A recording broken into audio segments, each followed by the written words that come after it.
Assalamualaikum warahmatullahi wabarakatuh. Perkenalkan nama saya Gusti Muhammad Bashir Rahmatullah dengan NPM 200600181. Saya mahasiswa dari Universitas Islam Kalimantan Muhammad Arsyad Al-Banjari, Prodi Teknik Sipil, dengan dosen pengampu Adi Surya STMT. Di sini saya akan menjelaskan tentang Syekh Muhammad Arsyad Al-Banjari atau yang dikenal dengan Datu Kelampaian. Syekh Muhammad Arsyad Al-Banjari adalah pelopor pengajaran hukum Islam di Kalimantan Selatan. Dia sempat menuntut ilmu-ilmu agama Islam di Mekah. Sekembalinya ke kampung halaman, hal pertama yang dikerjakannya adalah membuka tempat pengajian atau semacam pesantren bernama Dalam Pagar. Kisah tempat pengajian ini diuraikan dalam buku seri pertama Intelektual Pesantren, Potret Tokoh dan Cakrawala Pemikiran di Era Pertumbuhan Pesantren, terbitan Dipa Pustaka, Jakarta. Mulanya tulis buku itu, lokasi ini berupa sebidang tanah kosong yang masih berupa hutan belukar pemberian Sultan Rahmit Allah, penguasa Kesultanan Banjar saat itu. Syekh Arsyad menyulap tanah tersebut menjadi sebuah perkampungan yang di dalamnya terdapat rumah, tempat pengajian, perpustakaan, dan asrama para santri. Sejak itu, kampung yang baru dibuka tersebut didatangi oleh para santri dari berbagai pelosok daerah. Kampung baru ini kemudian dikenal dengan nama Kampung Dalam Pagar. Disitulah diselenggarakan sebuah model pendidikan yang mengintegrasikan sarana dan prasarana belajar dalam satu tempat yang mirip dengan model pesantren.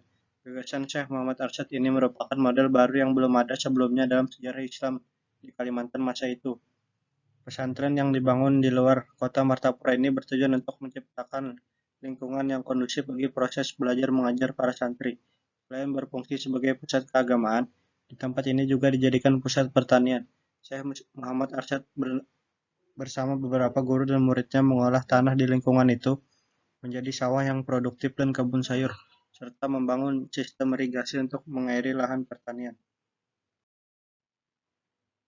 Tidak sebatas membangun sistem pendidikan model pesantren, Syekh Muhammad Arsyad juga aktif berdakwah kepada masyarakat umum, dari perkotaan hingga daerah terpencil. Kegiatan itu pada akhirnya membentuk perilaku religi masyarakat.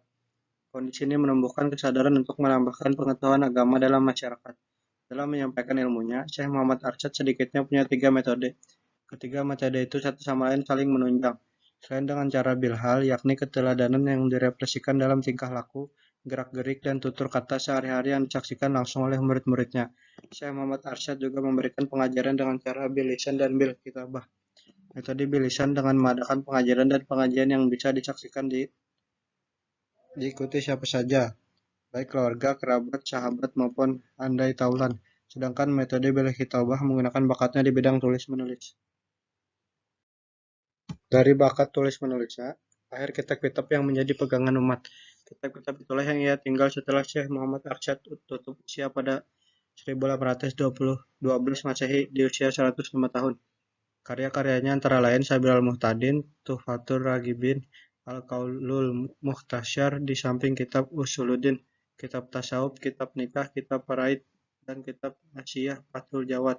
Karyanya paling monumental adalah kitab Sabil al-Muhtadin yang kemasyhurannya tidak sebatas di daerah Kalimantan dan Nusantara, tapi juga sampai ke Malaysia, Brunei, dan Patani atau Thailand Selatan. Sekian dari saya. Terima kasih. Assalamualaikum warahmatullahi wabarakatuh.